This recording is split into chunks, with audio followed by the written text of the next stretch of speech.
Hi, this is Revathi. Welcome to అందమైన కథల పొదిరిల్లు. Video చూస్తున్న ప్రతి ఒక్కరికి, అలాగే లైక్స్, కామెంట్స్ ఎంకరేజ్ చేస్తున్న వారందరికీ నా హృదయపూర్వక ధన్యవాదాలు. ఇక కథలోకి వస్తే, కళ్యాణ్ మైథిలి మధ్య ఏం జరుగుతుందా అని తెలుసుకోవడం కోసం శ్రేయ శశిధర్ దగ్గరికి వస్తుంది కదా. అక్కడి నుంచి స్టోరీ కంటిన్యూషన్. నీ తనుకే ఎపిసోడ్ నెంబర్ 38. అసలే ఆడవాళ్ళ పిచ్చి ఉన్న శశిధర్ ఎదురుగా కూర్చున్న శ్రేయాని గుచ్చి గుచ్చి చూస్తుంటాడు. నీ చూపులు తగలయ్యా, ఆడవారిని ఎప్పుడు చూడలేదన్నట్టుగా అలా చూస్తున్నావేమిట్రా అని మనసులో తిట్టుకొని, హలో, ఎక్స్క్యూజ్ మీ అని శశిధర్ మొహం ముందు చిటికలు వేస్తుంది. దాంతో శశిధర్ తీరుకొని, సారీ, మీ బ్యూటీని చూసి పడిపోయాను అంటాడు. ఏడ్చావులే అని మనసులో అనుకొని, నా పేరు శ్రేయ అంటుంది. నా పేరు శశిధర్ అని నవ్వుతూ చేయిని ముందుకిస్తాడు. శ్రేయ కోపంతో వాడి చేయిని చూస్తూ, వీడితో పని ఉంది కాబట్టి తప్పదు అని అనుకొని శశిధర్కి షేక్ హ్యాండ్ ఇస్తుంది. శశిధర్ తన చేయిని గట్టిగా పట్టుకొని, ఏ పని మీద వచ్చారు అని అడుగుతాడు. మీరు నా చెయ్యి వదిలితే చెప్తాను అంటుంది కాస్త కోపంగా. ఓ, సారీ అని తన చేయిని వదిలి, ఇప్పుడు చెప్పండి అంటాడు. మీకు మైథిలి పరిచయమేనా అని అడుగుతుంది. అంత అందమైన అమ్మాయి నాకు పరిచయం లేకుండా ఎందుకుంటుంది? తనంటే నాకు పిచ్చి. కాకపోతే కాలేజీ రోజుల నుంచి ఆ కళ్యాణ్ గడు నాకు అడ్డుపడుతున్నాడు అంటాడు కాస్త కోపంగా. ఆ మాటలకి శ్రేయ ఆశ్చర్యపోతూ, అంటే మీ ముగ్గురు ఒకటే కాలేజా అని అడుగుతుంది. అవును అంటాడు. కళ్యాణ్ మీకెందుకు అడ్డుపడుతున్నాడు? అంటే కళ్యాణ్ మైథిలిని ప్రేమించడం వల్లనేనా అని అడుగుతుంది. ఆ మాటలకి శశిధర్ పక్కపక్క నవ్వుతుంటాడు. ఆ నవ్వు శ్రేయకి అర్థం కాక, ఎందుకు నవ్వుతున్నావు అని అడుగుతుంది. కళ్యాణ్ ప్రేమించడం అని విని నవ్వొచ్చింది. అతను ప్రేమకు చాలా దూరం అంటాడు. నేను అదే అనుకున్నాను, కానీ ఇప్పుడు మైథిలిని ప్రేమిస్తున్నాడు కదా అంటుంది. ఎవరన్నారు కళ్యాణ్ మైథిలిని ప్రేమిస్తున్నాడని అని అడుగుతాడు. నేనే అంటున్నాను అంటుంది. కళ్యాణ్ ప్రేమించేది మైథిలిని కాదు, మైథిలి శరీరాన్ని మాత్రమే అంటాడు. ఆ మాటలకి శ్రేయ ఆశ్చర్యపోతూ, మీరేమంటున్నారో నాకు అర్థం కావడం లేదు అంటుంది. మామూలుగా అయితే కళ్యాణ్ అమ్మాయిలని పురుగును చూసినట్టుగా చూస్తాడు, కాకపోతే మైథిలిని మాత్రం కాస్త వెరైటీగా చూస్తున్నాడు అని కాలేజీలో జరిగిన విషయాలు చెప్తాడు. శ్రేయ ఆ విషయాలు విని ఆశ్చర్యపోతూ, ఓ గాడ్, వాళ్ళ మధ్య ఇన్ని విషయాలు జరిగాయా? కళ్యాణ్ ముద్దు పెట్టుకోబోతుంటే మైథిలి కొట్టిందా? ఇవన్నీ మనసులో పెట్టుకొని మైథిలికి ఎక్కడ ఉద్యోగం రాకుండా చేసి తనని పియ్యగా పెట్టుకున్నాడా? అంటే అవకాశం వస్తే తనని అనుభవించాలని చూస్తున్నాడు, అంతేనా అని అంటుంది. అవును, కళ్యాణ్కి మైథిలి మీద వ్యామోహం, కోరికలు తప్ప ప్రేమ దోమ లాంటివి ఏవీ లేవు అంటాడు. శ్రేయ మనసులో ఆలోచించుకుంటూ, కళ్యాణ్కి తన మీద ప్రేమ లేకపోతే మరి ఆ రోజు మైథిలి విషయంలో కళ్యాణ్ అంత రాదంతా ఎందుకు చేశాడు? ఏంటో కొన్ని పాయింట్స్ అర్థం కావట్లేదు అని అనుకొని లేచి వెళ్తుంటే, హలో శ్రేయ, అప్పుడే వెళ్తున్నావేంటి? కాసేపు సరదాగా మాట్లాడుకుందాం అంటాడు. సారీ, నాకు వేరే పనుంది అంటూ వెళ్తుంటే, మళ్ళీ ఎప్పుడు కలుద్దామో అదేనా చెప్పండి అంటాడు. వచ్చే జన్మలో కలుద్దాం అంటూ వెళ్ళిపోతుంది. అది విని వాడు తింగరి మొహం పెట్టుకుంటాడు. శ్రేయ డ్రైవ్ చేసుకుంటూ ఆలోచిస్తూ, అమ్మాయిల స్పర్శకు దూరంగా ఉండే కళ్యాణ్ ఒక మైథిలి శరీరాన్ని కోరుకోవడం ఏంటి? మైథిలిని నేను అవమానిస్తుంటే భరించలేకపోయాడు. అంటే కొట్టిందని కోపం, పగని మర్చిపోయి కళ్యాణ్ తనని ప్రేమిస్తున్నాడా? శశిధర్ చెప్పడం కాదు, కానీ కళ్యాణ్కి నిజంగానే ప్రేమ అంటే ఇష్టం ఉండదని చెప్పడానికి నేనే ఎగ్జాంపుల్. అలాంటిది ఇప్పుడు శశిధర్ మాటలు విన్నాక కళ్యాణ్ నిజంగానే మైథిలిని ప్రేమించడం లేదనిపిస్తుంది. కానీ మరి మైథిలి మీద అంత శ్రద్ధ ఎందుకు చూపిస్తున్నాడు అని ఆలోచిస్తూ, ఏంటో మొత్తం కన్ఫ్యూజ్గా ఉంది. ఏది అర్థమే చావట్లేదు. ఒకవేళ నిజంగానే కళ్యాణ్ మైథిలి మనసుని కాకుండా శరీరాన్ని మాత్రమే ప్రేమిస్తే కళ్యాణ్ ఆశ అనేది ఎప్పటికీ నెరవేరదు. ఖచ్చితంగా మైథిలి తన శరీరాన్ని అర్పించడానికి ఒప్పుకోదు. కాకపోతే కళ్యాణ్ తన మీద ప్రేమ లేనప్పుడు ఆ రోజు ఎందుకు అలా చేశాడనేది అంతు చిక్కని ప్రశ్న. అని ఆలోచిస్తుండగా ఫోన్ కాల్ వస్తుంటుంది. శ్రేయ ఫోన్ లిఫ్ట్ చేసి, ఊటీలో కళ్యాణ్, మైథిలి ఏ హోటల్‌లో స్టే చేశారో తెలిసిందా అని అడుగుతుంది. అటువైపు అటువైపు నుంచి మాటలు విని కారుకి సడన్ బ్రేక్ వేస్తుంది. కొన్ని క్షణాలకి ఫోన్ కట్ చేసి, ఇద్దరూ ఒకే రూమ్‌లో స్టే చేశారా? కొంపతీసి మైథిలి కళ్యాణ్‌తో అని ఆలోచించి, నో, అలా జరగటానికి వీల్లేదు.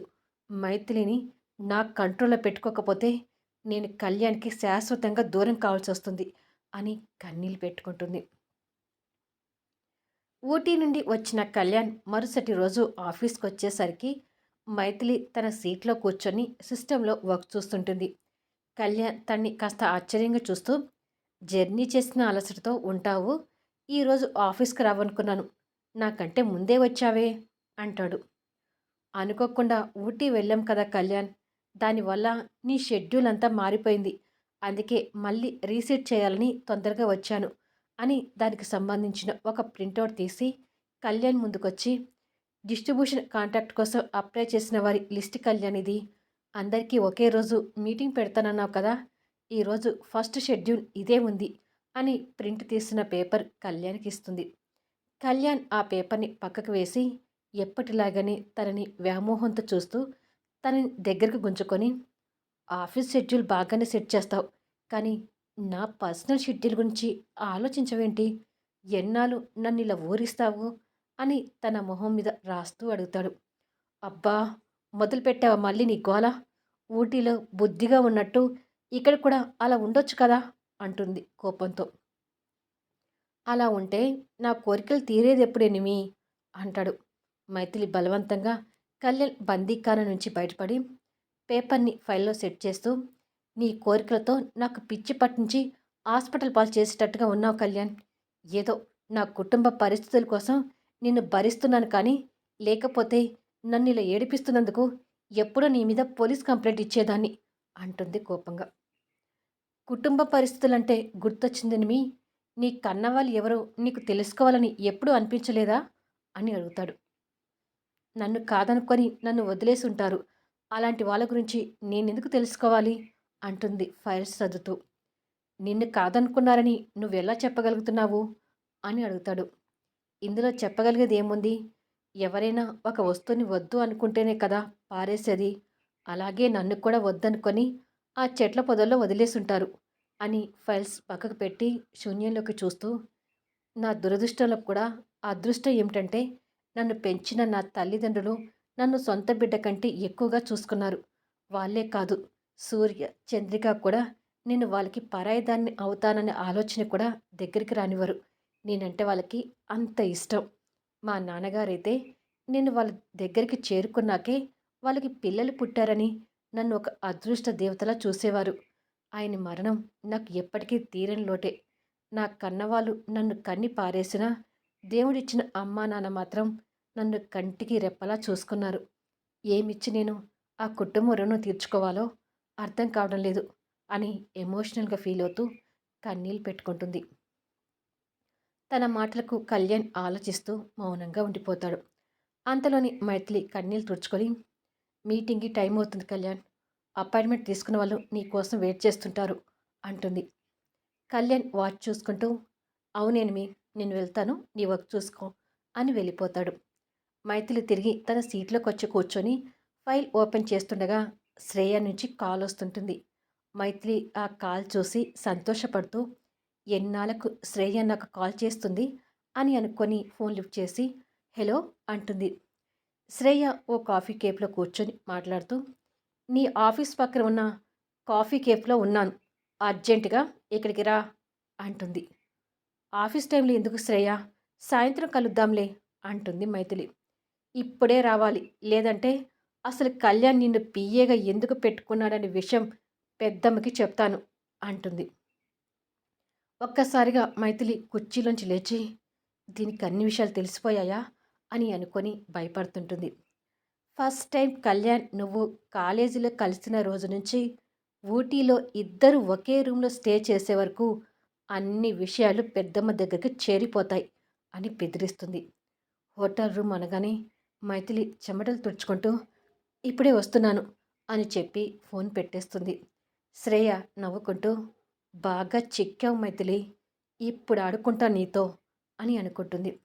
మైథిలి భయపడుతూ బయటికి వెళ్తున్నానని కళ్యాణ్‌కి చెప్పి వెళ్దాం అని ఫోన్ చేయబోయి బిజీగా ఉండుంటాడు.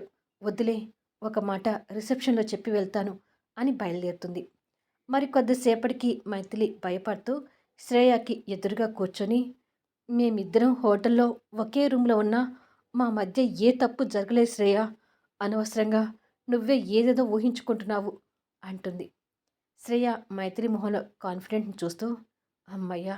నువ్వు నిజమే చెప్తున్నావని నీ మొహం చూస్తే అర్థమవుతుంది అని మనసులో అనుకొని, గుండె జబ్బు ఉన్న పెద్దమ్మతో ఊటీలో నువ్వు, కళ్యాణ్ ఒకే రూమ్‌లో ఉన్నారని చెప్తే పెద్దమ్మ పరిస్థితి ఏంటి అని నవ్వుతూ పొగరుగా అడుగుతుంది.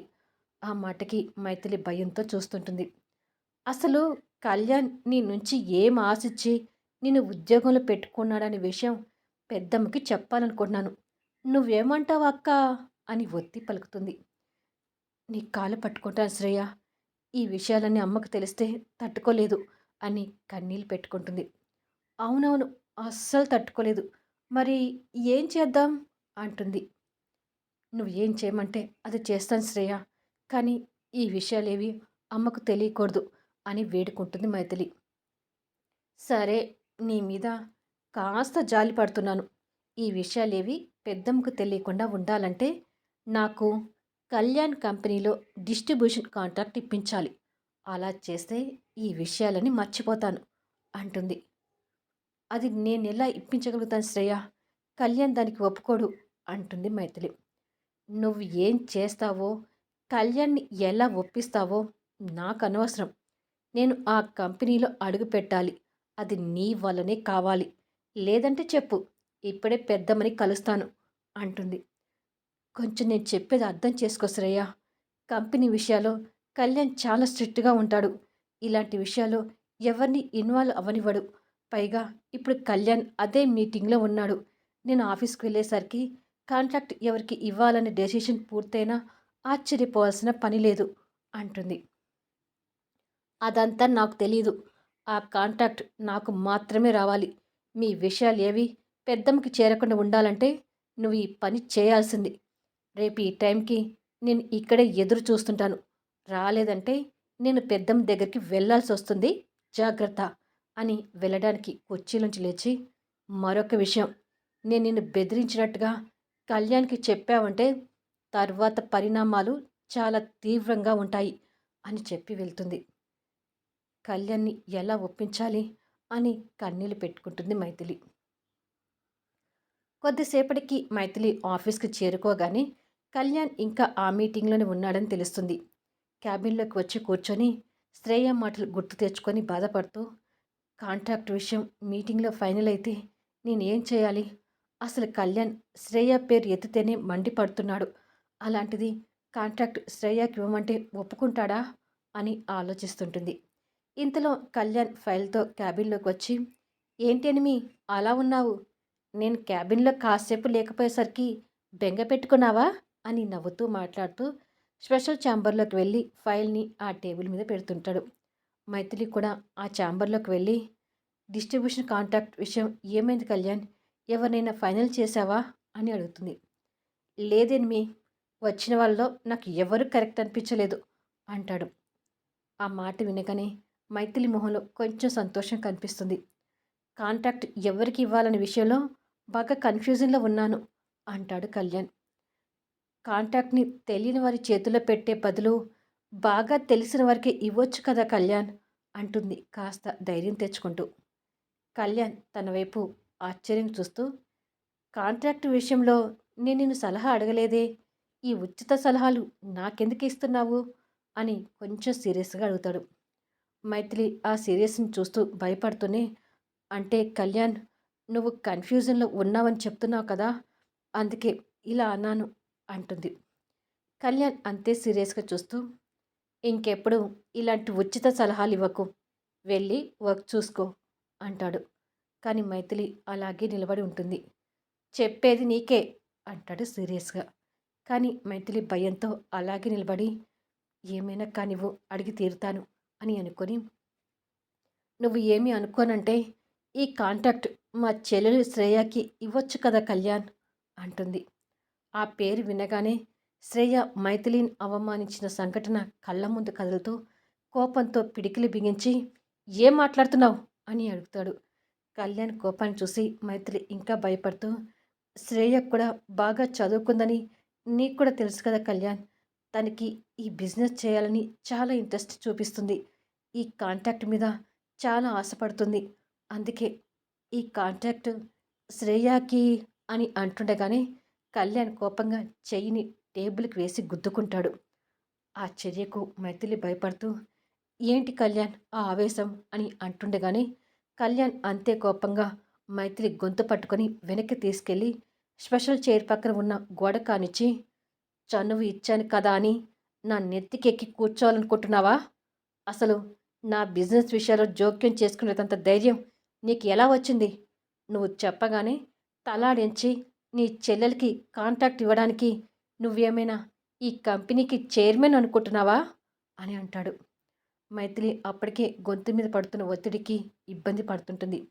కళ్యాణ్ తన గొంతు మీద నుంచి చేతేసి మోచే దగ్గర గట్టిగా పట్టుకొని చూడు, నువ్వు నన్ను కాలేజీలో కొట్టిన మెంటలోడు దొంగ సచ్చినోడని నాకు పేర్లు పెట్టి నన్ను ఎదురుగా తిడుతున్నా నేను పడుతున్నది కేవలం నీ మీదున్న వ్యామోహంతోనే అని తెలుసుకో.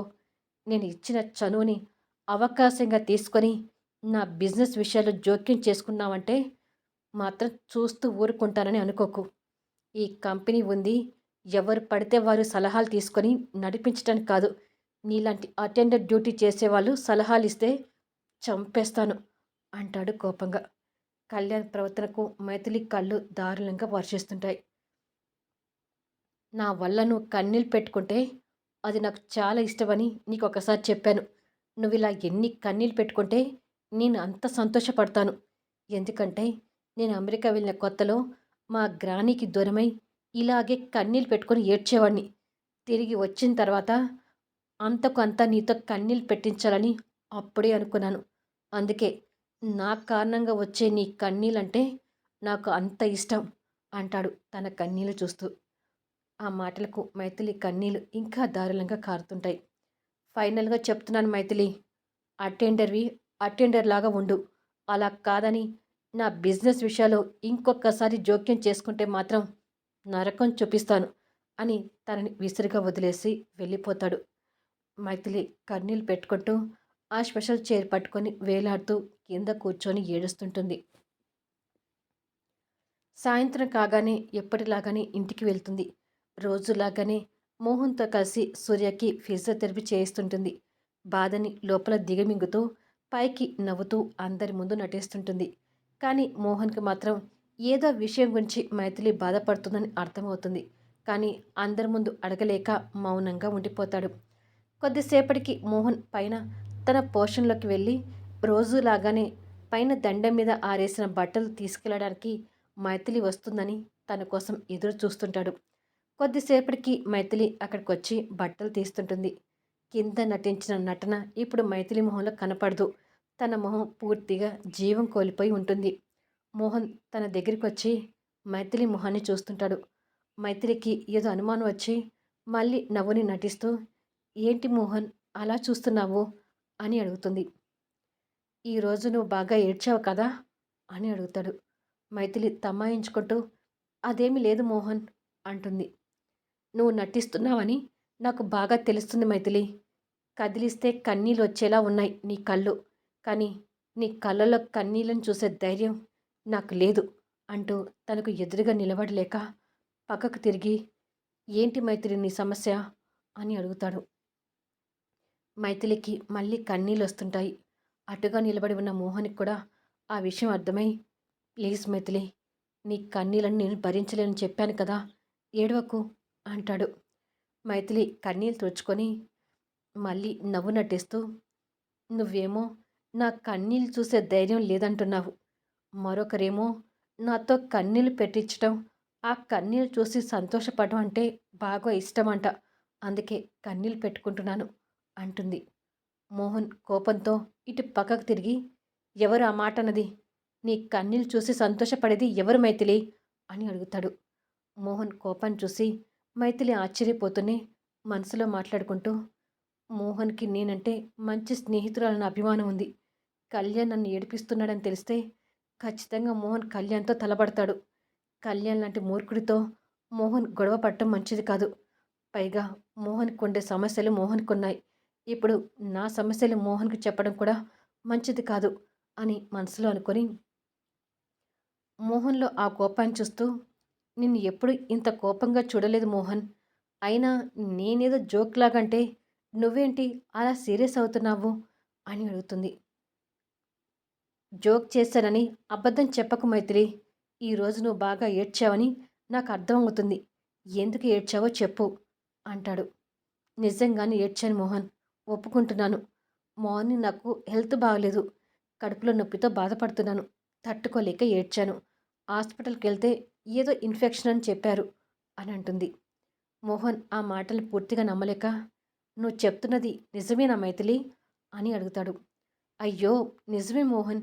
లేకపోతే నేను ఏడ్చేటంత ఇబ్బందులు నాకేం ఉంటాయి చెప్పు అంటుంది. మరి ఇప్పుడు ఎలా ఉంది హెల్త్ అని అడుగుతాడు. పర్వాలేదు ఇప్పుడు తగ్గిపోయింది అని బట్టలు తీసుకొని వెళ్ళబోతుంటే, ఒక్క నిమిషం అంటాడు. మైథిలి వెనక్కి తిరిగి చూస్తుంది.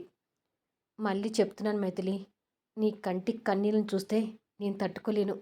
నువ్వు ఎప్పుడూ హ్యాపీగా ఉండాలి. నీకేదైనా సమస్యలు ఉంటే చెప్పు. నాకు చేతనైనంత వరకు సహాయం చేస్తూ నీకు అండగా ఉంటాను అంటాడు. నిజంగా నాకు ఏ సమస్యలు లేవు మోహన్. నా విషయంలో ఇంత బాధ్యత తీసుకొని అడుగుతున్నందుకు థ్యాంక్ యూ అని చెప్పి వెళ్తుంది. మైథిలి చెప్పేది నిజమేనా? లేకపోతే ఏదైనా విషయం దాచిపెడుతుందా? హెల్త్ గురించి అయితే నేను అడ్డుగా తిరిగినప్పుడు కన్నీళ్ళు ఎందుకు పెట్టుకుంటుంది అని ఆలోచిస్తుంటాడు. అదే రోజు నైట్ మైథిలి పడుకొని కళ్యాణ్, మోహన్ తన కన్నీళ్ళ గురించి మాట్లాడిన విషయాలను గుర్తు తెచ్చుకొని కంపారిజన్ చేసుకుంటూ, ఇద్దరి మధ్య ఎంత తేడా ఉంది. మోహన్ జీవితంలోకి రాబోయే అమ్మాయి ఎవరో కానీ చాలా అదృష్టవంతురాలవుతుంది అని అనుకుంటుంది. మరుసటి రోజు కళ్యాణ్ ఆఫీస్ క్యాబిన్లో కూర్చొని ఫైల్స్ చెక్ చేస్తుంటాడు. ఎదురుగా ఉన్న మైథిలి అటెండర్ డ్యూటీలో భాగంగా కళ్యాణ్ టేబుల్ని క్లీన్ చేస్తూ, శ్రేయకి ఎలా నచ్చచెప్పాలో అర్థం కావట్లేదు. ఇక తనని ఆపడం నా వల్ల కాదేమో అని మనసులో ఆలోచిస్తుండగా, కళ్యాణ్ ఫైల్స్లో తలపెట్టి, ఇంకా ఎంతసేపు ఆ పనులు చేస్తావు? ఈరోజు పిఏ డ్యూటీ ఎక్కే ఆలోచన లేదా అని అడుగుతాడు. అయిపోయింది కళ్యాణ్. ఈ ఒక్క టేబుల్ క్లీన్ చేసి పిఏ డ్యూటీలోకి వస్తాను అంటుంది. కళ్యాణ్ మైథిలి మోహన్ గమనించి, నా మీద ఇంకా కోపం తగ్గలేదా ఎనిమి? అలిగావా అని అడుగుతాడు. మైథిలి బాధతో చిన్న నవ్వు నవ్వి, నీ మీద అలగటానికి నేనేమి నీ భార్యనో ప్రియురాలనో కాదు కళ్యాణ్. ఈ ఆఫీసులో పనిచేసే మామూలు అటెండర్ని మాత్రమే అంటూ క్లీన్ చేస్తుంటుంది. కళ్యాణ్ లేచి తన దగ్గరికి వచ్చి తనని పట్టుకొని తీసుకెళ్ళి తన చైర్లో కూర్చోబెట్టి తనకు ఎదురుగా టేబుల్ మీద కూర్చొని, మామూలుగానే శ్రేయ అంటే నాకు మొదటి నుంచి కోపం ఎనిమి. కాలేజీ రోజుల నుంచి కూడా నా గురించి తెలిసిన అమ్మాయిలు నాకు దూరంగా ఉండేవారు. కానీ శ్రేయ అలా కాదు. నేను ఎంత చెప్పినా నాకు దగ్గర కావడానికి ప్రయత్నించేది. ఇప్పుడు కూడా అలాగే చేస్తుంది. నిన్న నువ్వు శ్రేయ పేరు ఎత్తేసరికి శ్రేయ నిన్ను అవమానించిన సంఘటన నా కళ్ళ ముందు కదిలింది. అందుకే నీ మీద అంత సీరియస్ అయ్యాను అంటూ చెదిరిపోయిన తన జుట్టుని సరిచేస్తూ, నా ముందు ఇంకెప్పుడు శ్రేయ టాపిక్ తీసుకురాకెనిమి అంటూ కాస్త లాలనగా చెప్తాడు. ఈ సమస్య నుంచి మైథిలి ఎలా బయటపడుతుంది అనేది రాబోయే వీడియోలో చూద్దాం. ఈ వీడియోపై మీ అభిప్రాయాలు చెప్తూ కామెంట్స్ ఇవ్వండి. అలాగే లైక్స్ ఇచ్చి ఎంకరేజ్ చేయండి.